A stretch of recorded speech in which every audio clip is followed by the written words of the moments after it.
Os fluidos que se entrevê além do estado radiante reserva à ciência muitas surpresas e descobertas. Inumeráveis são as variedades de formas que a matéria, tornando-se sutil, pode revestir para as necessidades de uma vida superior. Muitos observadores já sabem que além de nossas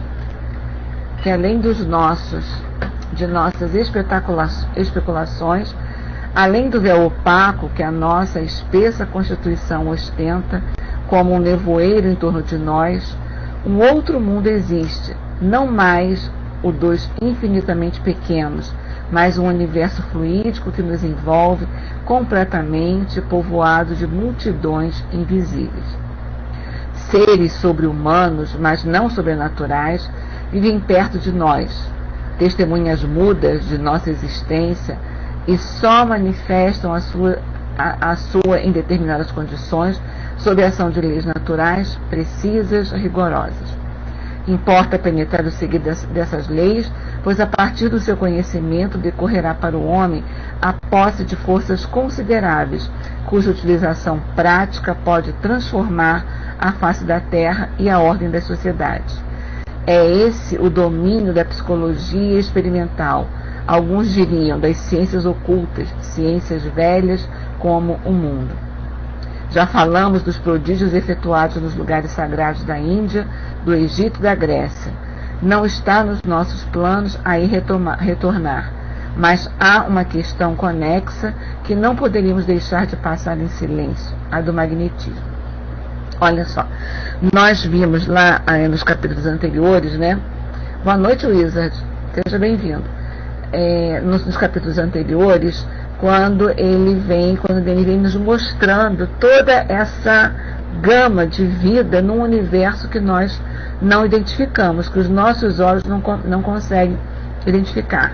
E eu lembro que na quinta-feira passada a gente citou até um capítulo do A Vida Continua, né, do André Luiz, onde ele faz essa comparação, né, com aquelas duas personagens, a Evelina e o outro senhor, que eu esqueço sempre o nome dele. Eles desencarnam, eles se encontram no plano espiritual, e ela fica assim meio que surpresa por ver tudo da maneira que era, e no plano espiritual, e ela acha que ela não tinha desencarnado, porque tudo que ela via era igual, né? E eu lembro que a gente fez a comparação, uma comparação do plástico, né? Do plástico grosseiro até o plástico mais delicado, mais sutil, que com ele se executa uma série de produtos, e que nós, se não tivermos o olhar assim bem detalhado e não fizer uma análise mais precisa, mais cuidadosa, a gente até pensa que é algodão, que é um trabalho, uma renda, um trabalho de crochê, e na realidade é um plástico que é trabalhado ali, né? Então a matéria é a mesma. Falávamos ainda do carbono, né, que entra na composição do diamante e na composição do grafite. Dependendo da maneira como os átomos de carbono se organizam, se agrupam, ele vai dar origem ao grafite, que é esse material com o qual a gente escreve, né, se faz as pontas dos lápis, né, ou então ele vai dar origem ao diamante. É o mesmo elemento carbono, apenas arrumado de maneira diferente. Então, se com a mesma matéria, com a mesma substância, nós temos outras substâncias completamente diferentes, materiais completamente diferentes, e dentro daquilo que a gente consegue ver, dentro daquilo que a gente consegue apalpar, consegue examinar, imagine dentro daquilo que a gente não consegue, né? E a gente quer, muitas vezes, compreender os aspectos do mundo espiritual, mas com os nossos olhos materiais, né? Nós queremos trocar uma coisa com a outra, porque nós ainda temos a necessidade desse concreto para poder entender aquilo que é sutil aos nossos olhos. E ele vem colocando aqui para a gente assim: o magnetismo, estudado e praticado em segredo em todas as épocas da história, vulgarizou-se sobretudo desde o fim do século XVIII. As academias de sábios ainda o têm sob suspeita, e é sob o nome de hipnotismo que os mestres da ciência quiseram descobri-lo um século após a sua aparição. O hipnotismo, disse o senhor de Rochas, até aqui só estudado oficialmente é apenas o vestíbulo de um vasto, maravilhoso edifício já explorado em grande parte pelos antigos magnetizadores. O mal é que os sábios oficiais, quase todos médicos, que se ocupam do magnetismo, ou, como eles mesmos dizem, do hipnotismo, geralmente apenas experimentam com pessoas doentes, com internos de hospitais. A irritação nervosa e as afecções mórbidas dessas pessoas só permitem obter fenômenos incoerentes, incompletos. Alguns sábios parecem recear que o estudo desses mesmos fenômenos obtidos em condições normais não forneça a prova da existência no homem do princípio anímico. É pelo menos o que sobressai dos comentários do Dr. Charcot, de quem não se negará a competência. O hipnotismo, dizia, é um mundo no qual encontra-se ao lado de fatos palpáveis, materiais grosseiros, acompanhando sempre a fisiologia, fatos absolutamente extraordinários, inexplicáveis, até aqui não respondem a nenhuma lei fisiológica e inteiramente estranhos e surpreendentes. Ocupo-me dos primeiros e deixo de lado os segundos. Assim, os mais célebres médicos confessam que essa questão ainda está para eles cheia de obscuridade. Nas suas investigações, limitam-se a observações superficiais e desdenham os fatos que poderiam conduzi-los diretamente à solução do problema. A ciência materialista hesita em aventurar-se no terreno da psicologia experimental. Ela sente que ali se encontraria na presença das forças psíquicas da alma, em uma palavra, a mesma da qual ela negou a existência com tanta obstinação. A gente não viu nas semanas aí,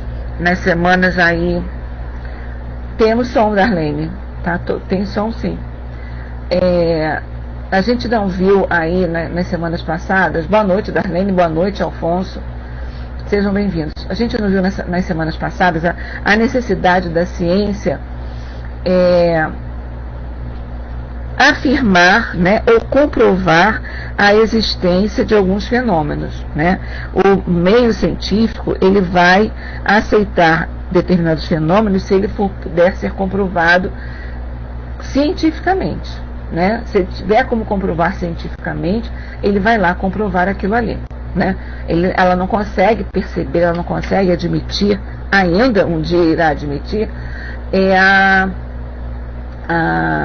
a existência, né, de algum fenômeno que não esteja ali comprovado cientificamente. Então, quando muitas vezes a gente tem sempre algum caso, tem sempre algum conhecimento, né, de alguma situação, principalmente dentro da área médica, de pessoas que apresentavam determinados sintomas ou apresentavam determinadas doenças que estavam instaladas já no corpo orgânico, lá no corpo físico, e que muitas vezes, através do passe magnético, através do passe de cura, da atuação de um médium que tem um fluido mais específico para um determinado trabalho, esse quadro melhora, né? Esse quadro se altera, muitas vezes resolve aquela situação que existia anteriormente, né? E comprovadamente eles não têm como dizer, sim, olha só, eu tinha aqui, né, eu tinha um quadro desse jeito e de repente esse quadro sumiu. E o que foi feito para esse quadro sumir, para esse quadro desaparecer, né? Ele não sabe, ele não tem como mensurar isso, né?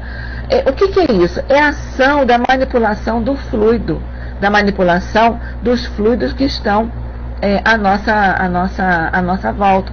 A manipulação dos fluidos que o nosso corpo é formado por ele, né? O nosso corpo é formado pelo fluido animal, que é uma variação do fluido cósmico universal, se assim nós podemos dizer, não é verdade? Então, a ação do passe magnético, a ação é lá sobre o fluido, é lá sobre o fluido que vai impregnar, né, aquela atmosfera fluídica, podemos dizer assim. E claro, nós não podemos esquecer da ação do pensamento nessas questões, né? A gente não pode esquecer, deixar de lado a ação do pensamento aí, porque o pensamento vai ser um elemento de potencialização desse fluido, né? A vontade, o pensamento dá a qualidade desse fluido, e a vontade dá a penetração desse fluido. Se esse fluido vai penetrar mais num determinado organismo, quando o médium está dando passe, né, na pessoa que está sentada à sua frente, ou não, dependendo da vontade. A vontade é que vai dar essa intensidade maior, essa penetração maior desse fluido. Mas o meio científico acadêmico, o meio científico comum, vamos dizer assim, né, eles não têm como mensurar isso. Então, eles não têm como acreditar nisso, né? Quando eles se deparam diante de situações, né, em que eles se dobram àquilo, né, então eles começam a perguntar, eles começam a se questionar a respeito de alguma coisa, né? Há alguns anos atrás, não lembro quanto tempo, eu fui fazer uma tomografia, porque eu tenho todos os ites possíveis em relação ao meio, às minhas condições respiratórias, né? Rinite, sinusite, laringite, faringite, e todos os ites, né? Esses ites todos eu apresento, né? Então, renasci com todos eles. Boa noite, em busca da verdade, seja bem-vindo. E eu tive uma crise, foi quando eu descobri que eu tinha mais um it, que é a sinusite, né? Eu tive uma crise muito. Então, nós viemos do mesmo lugar, né, Regis? A gente tem a mesma coisa. Ou seja, botamos o nosso nariz onde a gente não deveria ter colocado, né? Então a gente renasceu com esses ites todinhos, né? E aí eu fui fazer, o médico que me atendeu, o otorrino, me pediu uma ultrassonografia da face, né? Aí eu fui lá fazer a ultrassonografia e coisa e tal. E engraçado que eu estou deitada lá naquela cama, que a gente entrar naquela roda, naquele objeto, né? Que bom! E olha só, tomara que o meu passe, porque o meu tá meio complicado, não passou não. Não que a idade seja pequena, tá? Não que a idade seja baixa, né? Mas ainda tá lá, complicando, né? Aí eu tô lá deitado, coisa e tal, e de repente vem o técnico, né? O médico, o técnico vem e fez assim pra mim. Tomografia, foi tomografia, o que eu falei? Falei ultrassonografia? Perdão, desculpa, foi tomografia computadorizada. Aí ele veio e pergunta assim pra mim, ele fez assim pra mim: você alguma vez já levou algum tiro de espingarda? Eu falei: não, nunca levei tiro nenhum de espingarda. Aí ele fez assim: não, eu falei: não, nunca levei nada não, né? Aí ele fez assim: mas aponta lá numa região da sua mandíbula, aparece uma estrutura lá, como se fosse assim um resquício, um fragmento, qualquer coisa assim, de uma bala. Eu falei: não, nunca levei tiro nenhum, né? Aí ele passou, ele voltou lá pra dentro. Daqui a pouquinho ele volta: mas você tem certeza que você nunca levou? Eu falei: não, nunca levou. Aí ele foi analisar, eu falei: você não tem nenhuma cicatriz, né? Eu falei: não, eu não tenho nenhuma cicatriz. Não sei, né? Depois ele mostrou lá, depois ele me mostrou, quando eu peguei a tomografia, ele me mostrou lá a radiografia, né?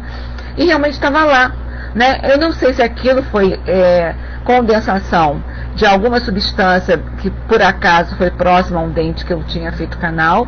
Eu não sei se poderia haver essa infiltração da substância para aquele lugar ou não. Eu não tenho esse conhecimento. Mas estava lá a marca. Ou então, de repente, foi alguma coisa meio fluídica lá, que está lá no meu perispírito mesmo, né? Está lá marcado no meu perispírito de alguma coisa que eu não sei o que foi, né? Pode passar, Nina? Pode passar de um canal. Eu calculei, eu pensei isso. De repente pode ser alguma invasão, né? De uma substância que eu tinha feito, que possa ter passado para lá. Ou então a coisa foi lá, estava lá no perispírito, deve ser uma coisa meio fluídica. Mas a ciência, de um modo geral, ela precisa desse dado, né? Para ela poder aceitar, né? Hoje em dia a gente já vê a ciência se comportando de uma outra maneira.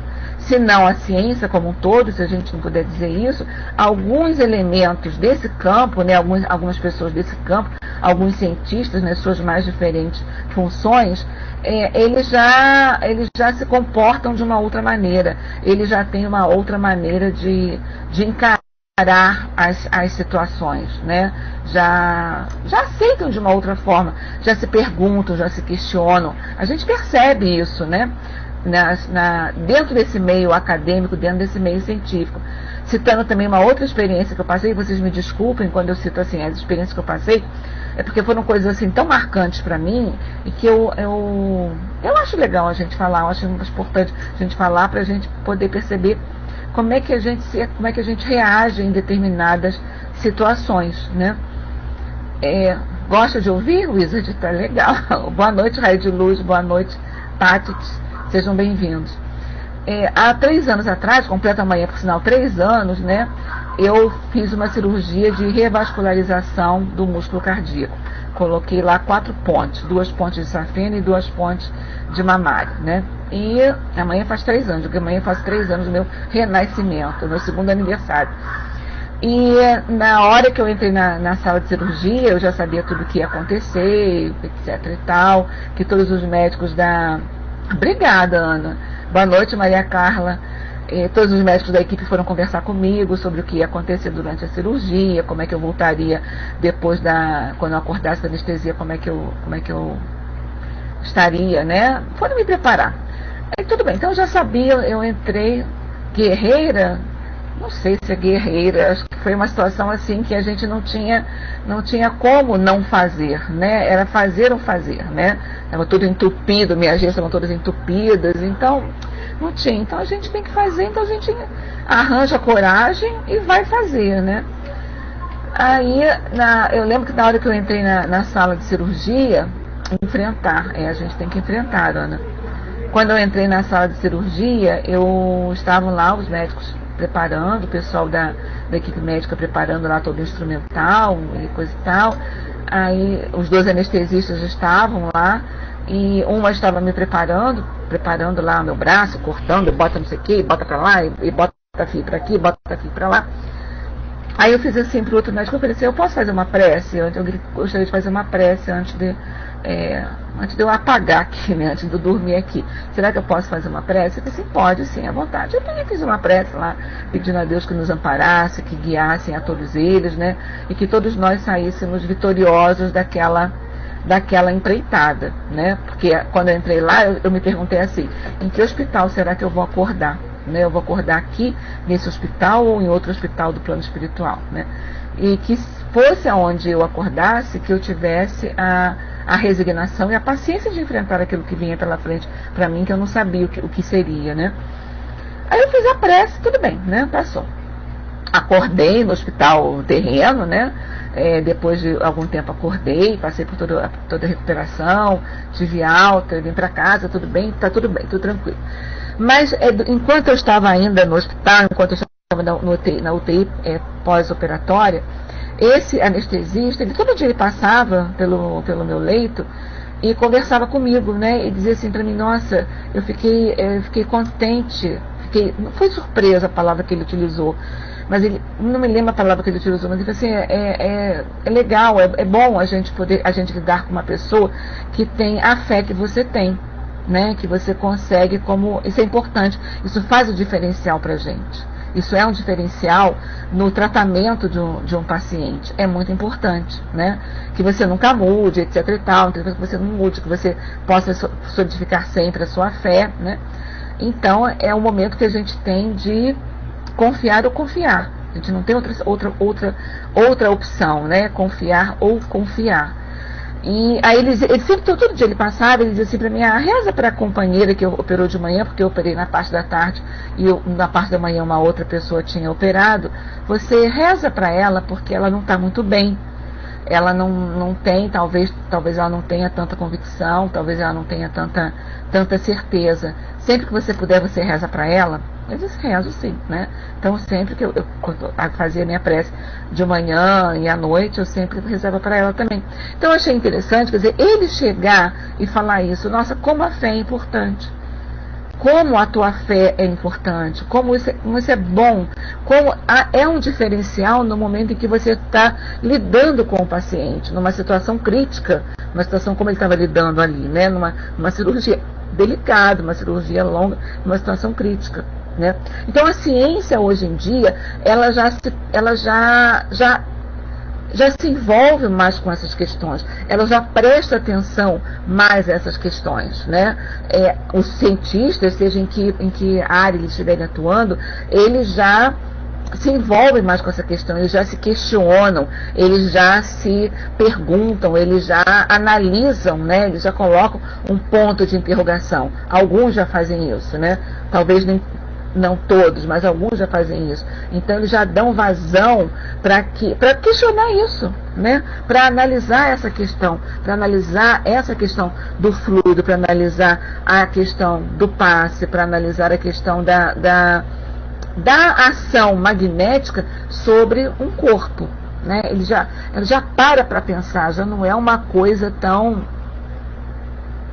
disfarça a sua fé para não sofrer com as fé dos pacientes, não se envolver. Eu acredito, Nina, eu acredito muito nisso, né? Porque deve ser, ainda mais eu vejo assim, o cirurgião ou intensivista, ou seja, aqueles médicos que trabalham em áreas em que estão ali, né, naquela a diferença, né, a linha que separa a vida física, né, da morte do corpo físico, é uma linha muito tênue, né? Então eu acredito sim que eles façam isso para fortalecer, né, para fortalecer diante dessas perdas, né? Eu acredito sim, minha amiga.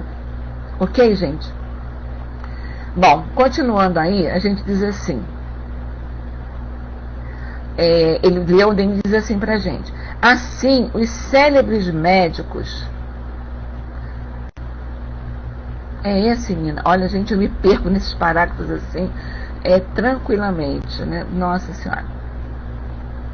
É isso aí, Nina. Desculpa, isso assim. Seja como for, o magnetismo, depois de ter sido repelido durante longo tempo pelas corporações sábias, começa sob um outro nome a chamar a sua atenção. Mas os resultados seriam de outro modo fecundos se, ao invés de operar sobre histéricos, se experimentassem pessoas sãs e válidas. O sono magnético desenvolve nos indivíduos lúcidos faculdades novas, um poder de percepção incalculável. O fenômeno mais notável é a visão a grande distância sem o concurso dos olhos. Um sonâmbulo pode orientar-se durante a noite, ler e escrever de olhos fechados, entregar-se aos trabalhos mais delicados e mais complicados. Outros indivíduos veem no interior do corpo humano, discernem seus males e suas causas, leem o pensamento no cérebro, penetram sem o concurso dos sentidos nos domínios mais ocultos até o limiar de um outro mundo. Eles auscultam os mistérios da vida fluídica, entram em contato com os seres invisíveis dos quais falamos, transmitem-lhes seus avisos, seus ensinos. Olha só, repetindo esse parágrafo aqui. Outros indivíduos veem no interior do corpo humano, discernem seus males e suas causas, leem os pensamentos no cérebro, penetram sem o concurso dos sentidos nos domínios mais ocultos e até no limiar de um outro mundo. Eles auscultam os mistérios da vida fluídica, entram em contato com os seres invisíveis dos quais falamos, transmitem-nos seus avisos e seus ensinos. O que seria isso? Boa noite, Oxford. O que seria isso? Hein? O que seria isso? Um indivíduo que ele pode ver o interior do corpo humano. Ele tem a visão, ele consegue ver lá dentro do corpo humano. Discerne os males e as suas causas. Ele olha que alguma coisa não está bem, aquela parte, aquele órgão, aquele sistema não está muito bem, né? E ele consegue ver que aquilo não está muito bem. Ele sabe o que está causando aquilo, né? Leia o pensamento no cérebro. Olha para você e consegue perceber aquilo que você está pensando. Olha que perigo. Penetra sem o concurso dos sentidos nos domínios mais ocultos e até no limiar de um outro mundo. Ele vê além da matéria. O que seria isso, gente? Hein? O que é isso? seria o quê? Essa criatura seria dotada de quê?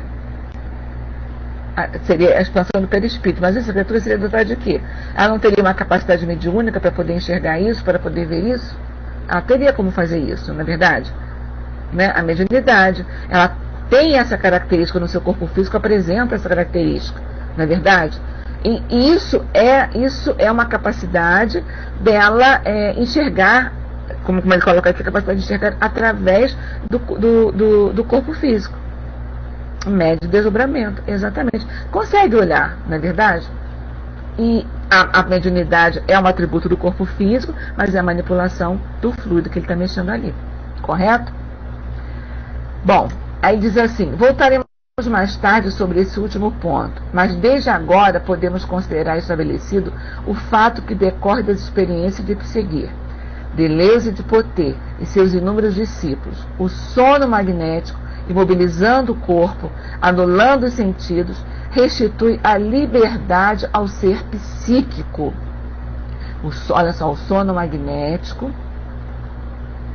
imobilizando o corpo, anulando os sentidos, restitui a liberdade ao ser psíquico, centuplica-lhe os meios íntimos de percepção e o faz entrar num mundo vedado aos seres corporais.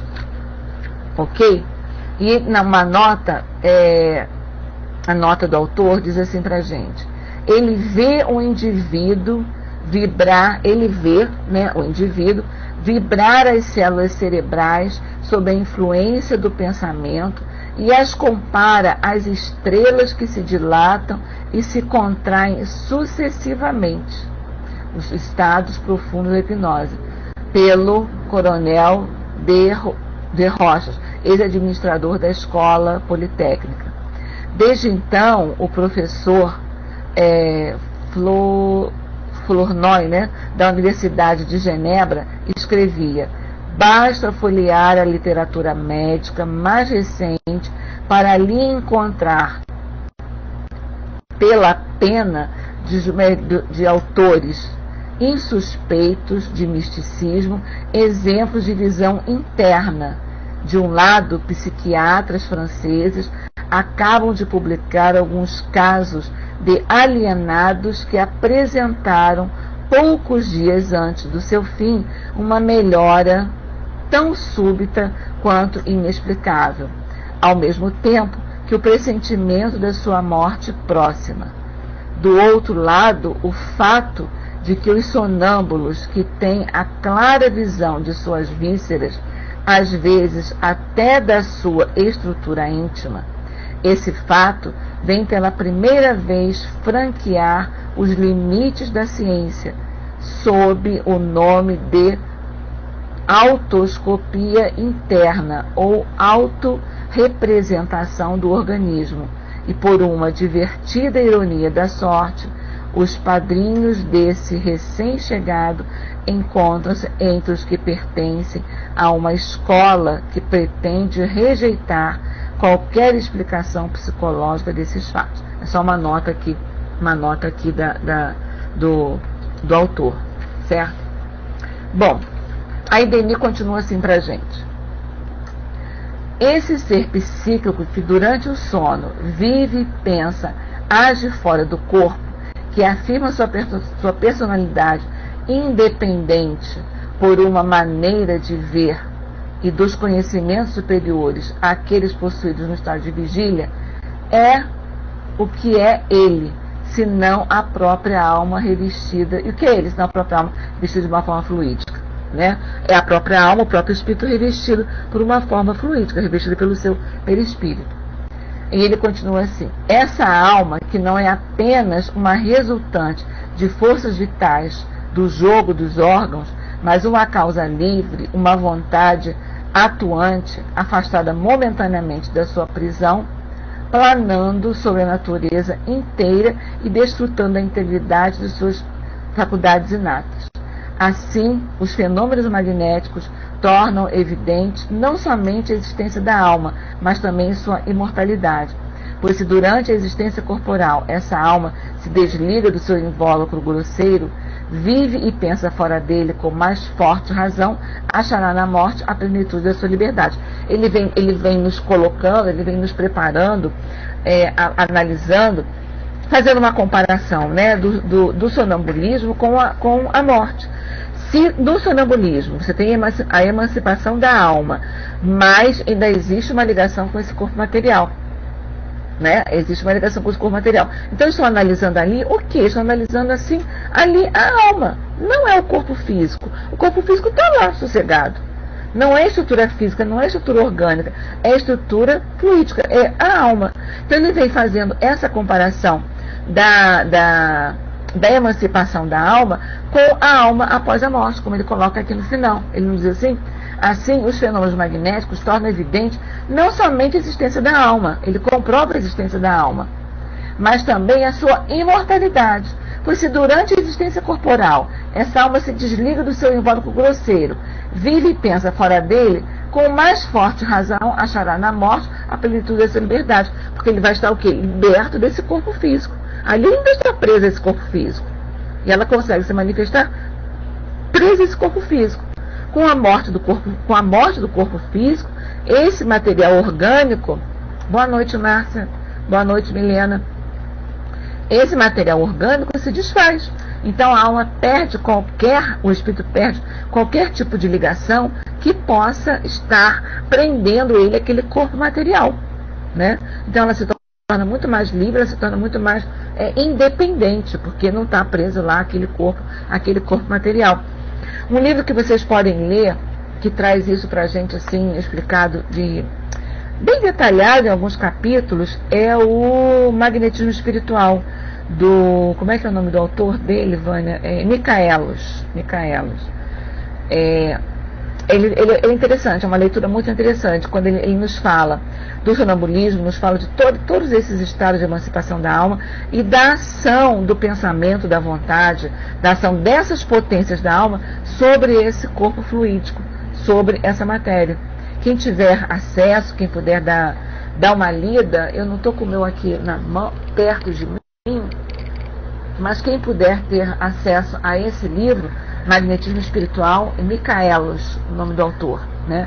Ele explana isso de uma maneira bem clara, bem acessível, né? Numa linguagem bem acessível, de uma maneira bem clara ele vem explanando tudo isso, né? Então fica aí como dever de casa, como trabalho de casa, procurar, professor é fogo, né? Não esquece suas origens.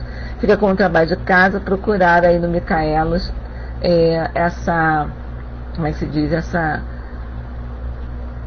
oh meu Deus do céu, não foge a palavra, essa explanação maior, mais abrangente, né, em diversos capítulos sobre o magnetismo. Aí continua Leon Denis aqui assim pra gente. Boa noite, De Antônio, seja bem-vindo. Aí diz assim: a ciência do magnetismo coloca o homem na posse de maravilhosos recursos. A ação dos fluidos sobre o corpo humano é imensa. Suas propriedades são múltiplas, variadas.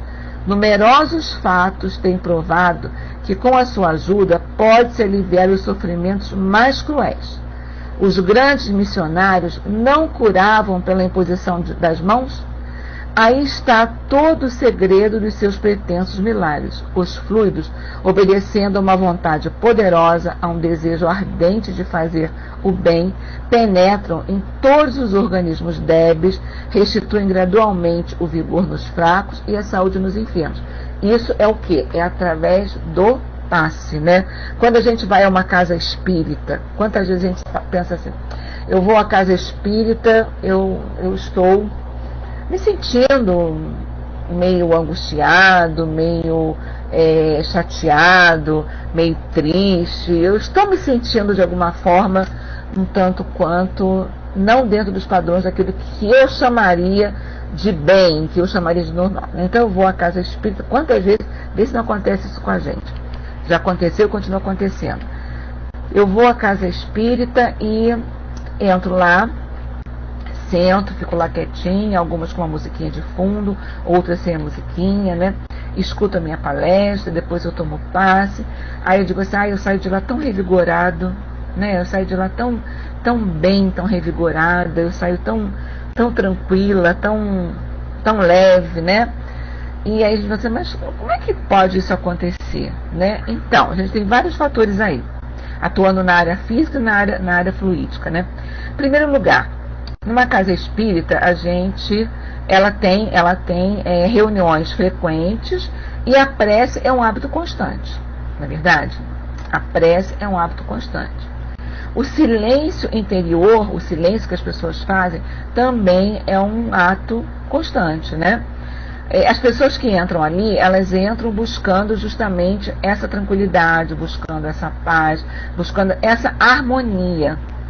Então, elas entram buscando isso e acabam se entrosando nessa atmosfera. Elas acabam entrando, muitas vezes elas entram também em atitudes de prece, rogando a assistência necessária ao refazimento daquilo que ela está sentindo, né? Então, se eu tenho prece, né, na hora que a casa abre, que os diretores da casa chegam à casa, fazem a sua prece e solicitam o amparo da espiritualidade amiga, o amparo de Jesus, de Deus, para o início das atividades daquele dia. Eu tenho as atividades, eu tenho o esclarecimento, além da prece, eu tenho o esclarecimento, que quando a gente está lá assistindo a nossa reunião pública, está assistindo lá a explanação de um texto, de um livro, seja lá do que for, a gente está com a atenção voltada para lá, né? Então, muitas vezes, a nossa atenção, nosso pensamento, que estava ligado ao sofrimento, que estava ligado à dor, né? Ele começa a se ligar à prece e começa a se ligar ao que você está escutando lá, né? Então, por exemplo, se você está falando de evangelho, você chega na casa, está falando de evangelho, está falando de Jesus, está falando da doutrina espírita, da doutrina consoladora, você está atento àquilo ali, você está modificando o seu padrão de pensamento. No momento em que você recebe o passe, seja na sala de passe, ou seja no salão, como acontece lá na casa de Leon Denis, pela quantidade de pessoas que tem numa reunião pública, não tem como tirar as pessoas dali e levarem para uma sala, outra, porque é muita gente, né? No momento que você está ali diante do médium, que vai te dar um passe, você também está numa atitude de prece. Você está com o seu pensamento voltado para a prece, voltado para Jesus, voltado para a espiritualidade amiga. Então a gente tem um conjunto de fatores, né? A gente tem um conjunto de fatores.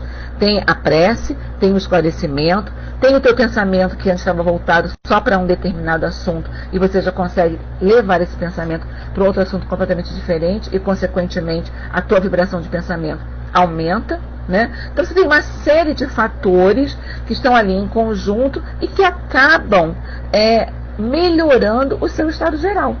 Seja ele de dor física, seja ele de angústia, seja ele de uma dor moral, né, numa atitude psicológica, enfim, você acaba se revigorando. Então, por isso a gente sai de uma reunião espírita, de uma casa espírita, ainda com a nossa dor, ainda com o nosso problema, ainda com a nossa angústia, mas a gente sai um pouco assim, que revigorado, né? Nossa, eu saí tão bem. Ainda diz assim, puxa, eu saí de lá tão bem, mas eu chego em casa, fica tudo tão complicado. Por quê? Porque muitas vezes na casa da gente, a gente não tem esse hábito da prece constante. A gente não tem o hábito da prece quando a gente acorda. Quantos de nós, ao pela manhã, lembra de agradecer a Deus pela noite, pelo repouso do corpo físico durante a noite? Né? Às vezes a gente não lembra. Quantos de nós, ao começar o dia, faz uma prece para rogar a espiritualidade amiga, a Jesus, a esses espíritos que nos acompanham, né? Um dia de paz, um dia de harmonia, onde a gente possa manter essas características nas nossas atitudes. Possa manter a fraternidade, o amor, né? Às vezes a gente acorda de manhã, a gente não reza, a gente vai deitar, a gente não tem o hábito de rezar, né? A gente não tem, muitas vezes a gente não tem o hábito. A gente muitas vezes não tem o hábito na casa da gente de uma leitura edificante, de uma página edificante, seja uma página do Evangelho, seja uma página de um outro livro qualquer. A gente não tem muito bem, muitas vezes, esse hábito, essa rotina. Então, a atmosfera daquele lugar onde a gente não tem por hábito a rotina da prece, a rotina da elevação do pensamento, ela se torna uma atmosfera diferente. Ah, mas eu posso estar na minha casa e ter essa atmosfera? Pode, através da oração, através da prece. Boa noite, tudo bem? Boa noite, Burn Couple. Boa noite, Coutinho. Boa noite a todos. Sejam bem-vindos. Eu posso. Daí a importância do nosso culto no lar. Uma vez por semana, escolher uma determinada hora, estar sentado em algum lugar da casa, né, ou com as pessoas da família, ou sem as pessoas da família, mas é a importância da gente fazer o nosso culto no lar. Né? A gente fazer o nosso culto no lar, que é um momento de prece, um momento que a gente faz uma prece solicitando o amparo de Jesus para a nossa residência, para o nosso lar, que a gente lê uma página do Evangelho segundo o Espiritismo, reflete sobre aquela página, né? E tenta fazer as conexões com o nosso dia a dia daquilo que nós lemos, e depois nós fazemos uma prece de encerramento desse culto no lar. Nós estamos elevando o nosso pensamento ali naquele momento. Então eu começo, através da oração, através da vigilância do meu pensamento no meu dia a dia, né, através da escolha saudável que eu faço, das coisas que eu vou ler, das coisas que eu vou assistir, das coisas que eu vou ouvir, né, a partir disso tudo, eu vou modificando uma atmosfera fluídica da minha casa. A gente não entra nos lugares e diz assim, puxa, esse lugar é tão gostoso, aqui é tão calmo, tão tranquilo, eu me sinto tão bem. Em contrapartida, não entramos em outros lugares que a gente chega, nossa, me arrepiei todo, eu não consigo entrar lá, eu não me sinto bem ali naquele lugar. O que é isso, gente? É a constância da oração, é a constância da prece. Através da prece, a gente agradece, a gente louva e a gente pede, né? Muitas vezes na maioria das vezes a gente pede, a gente esquece de agradecer, mas a gente precisa cultuar esse hábito na vida da gente. Porque isso é, vamos dizer assim, a limpeza do fluídica daquele ambiente.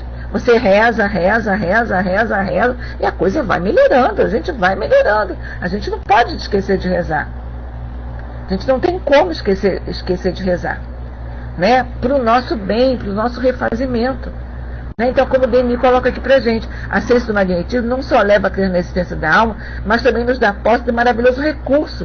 A ação dos fluidos sobre o corpo humano é considerável. Se eu acredito, aquilo que o anestesista lá falou para mim, se eu acredito na recuperação do meu corpo físico, se eu mantenho a minha exato, Nina, a mudança da psicosfera em geral. Né? Se eu mantenho a minha mente, né, com a postura de que não, olha só, eu vou melhorar, eu vou ficar bem, eu vou buscar a minha cura, né? Eu vou buscar a minha cura através do culto do meu pensamento ligado ao bem, através da oração, através de acreditar que eu posso. Jesus não falou pra gente, vós sois deuses? Eu posso, agora eu tenho que educar o meu pensamento para isso. Então, se eu tenho esse tipo de pensamento, o meu organismo vai reagir de uma determinada forma. Agora, se eu tenho aquele pensamento em contrapartida, que eu digo, não, eu não vou melhorar porque eu estou mal, porque eu estou bem, porque não tem jeito, porque a minha vida é toda errada, porque isso é ruim. É claro que eu vou começar a interferir em todo o meu mecanismo celular. O mecanismo celular vai sofrer uma interferência, né, vai agir de uma determinada forma, né, então eu vou obter uma outra coisa. O pensamento é criador. Outro trabalho de casa para vocês, hein? Olha, eu estou cheio de trabalho para vocês. Outro trabalho de casa, leiam lá, também de Denis, no livro O Problema do Ser, do Destino e da Dor, o capítulo que ele fala sobre o pensamento, tá? Sobre o pensamento. E depois, para não perder o hábito, né? Exatamente. Para não perder o hábito, leia depois lá, Reforma aí, como é que é o nome do capítulo, meu Deus do céu? É a Reforma, Vigilância do Pensamento, ou Reforma do Caráter, qualquer coisa assim, mas é Vigilância do Pensamento. Leiam lá, tá? Lá no Leon Denis, quem for do Rio de Janeiro e for ao Centro de Leon Denis, tem um livro que foi um trabalho de um encontro de Leon Denis, da nossa companheira Luzia Matias, que nos fala sobre pensamento, porque teve um ano que o tema do encontro de Leon Denis foi sobre o pensamento. E os encontros de Leon Denis, eu também tenho, Nina. Eu até trabalhei nesse encontro com a Luzia.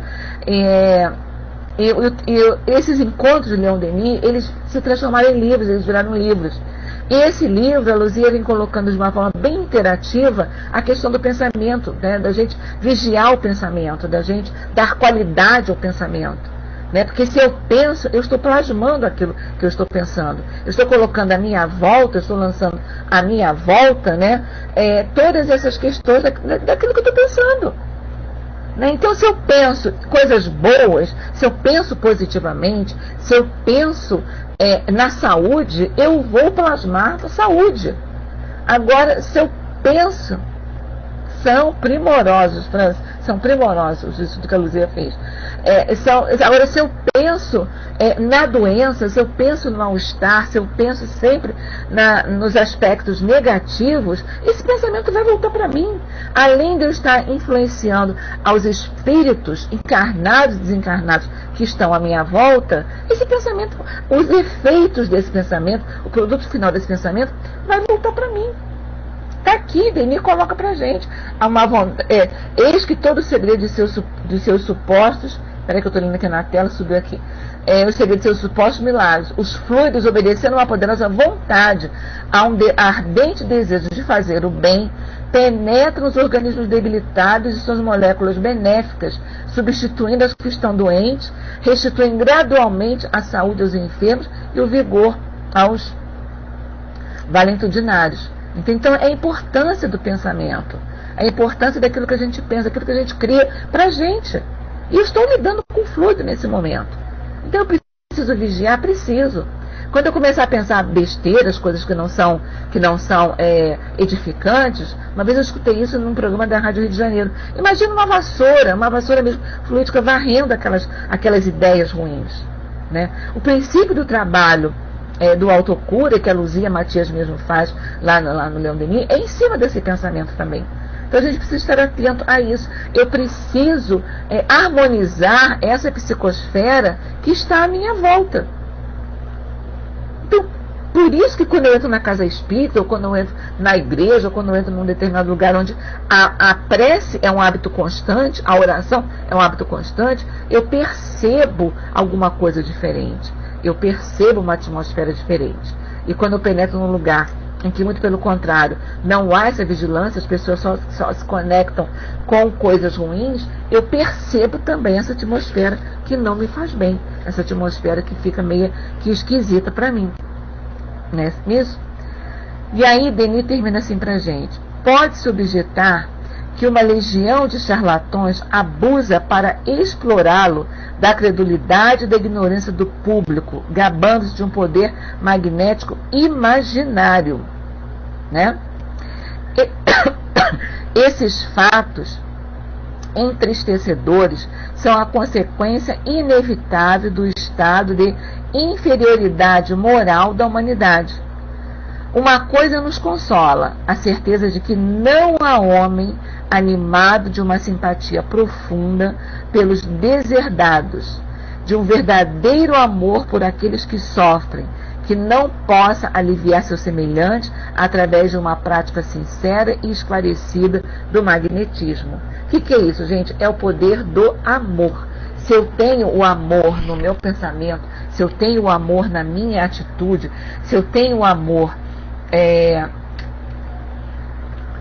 preso, né? Se eu tenho amor ligado às minhas atitudes, eu estou irradiando amor.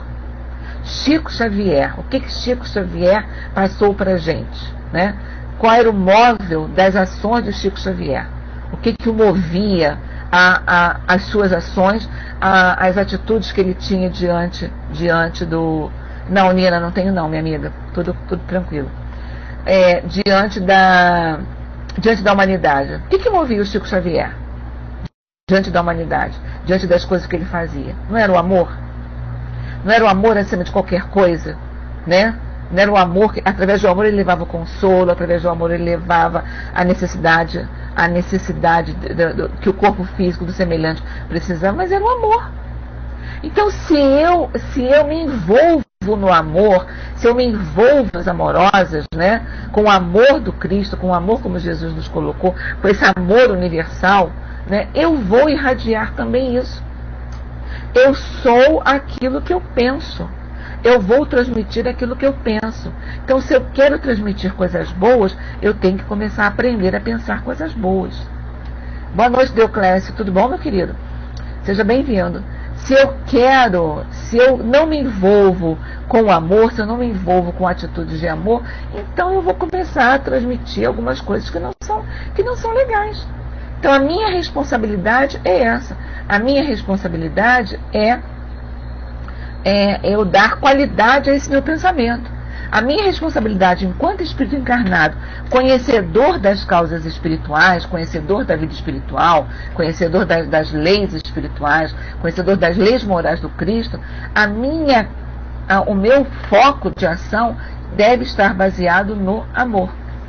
Porque através do amor eu vou conseguir irradiar, eu vou conseguir transmitir uma atitude de ânimo, a palavra que anima, a palavra que consola, a palavra que esclarece, a palavra que ajuda, né?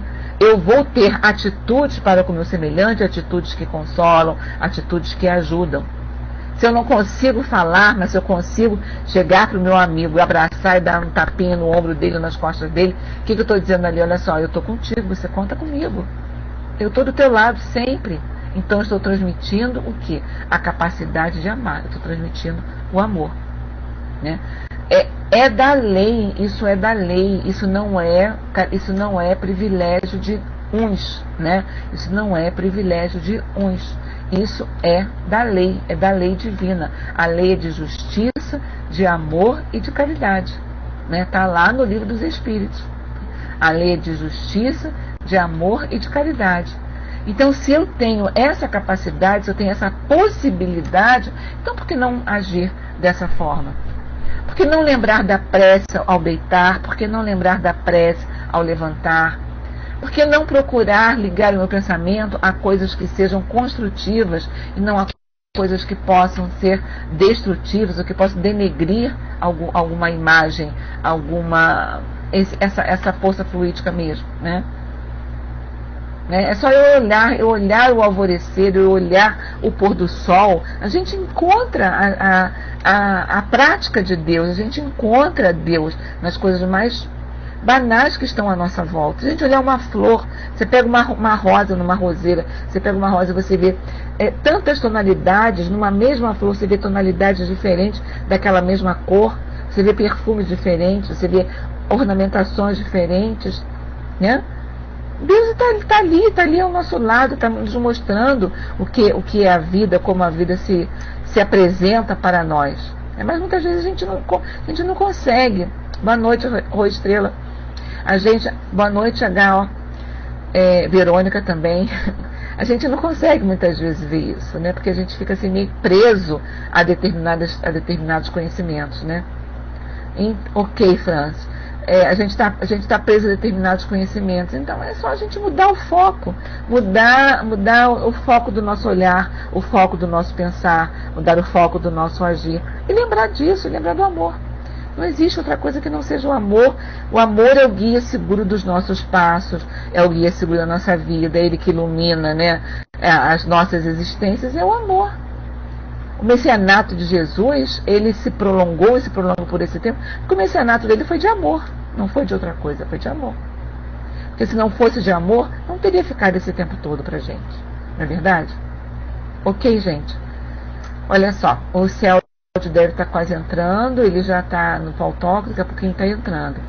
Alguém gostaria de fazer a prece para a gente encerrar? O Francis está no telefone. A Nina, já sei que não quer fazer a prece. Obrigada a você, Ana. Obrigada a você, minha amiga. Obrigada a todos por esses momentos que aqui passamos.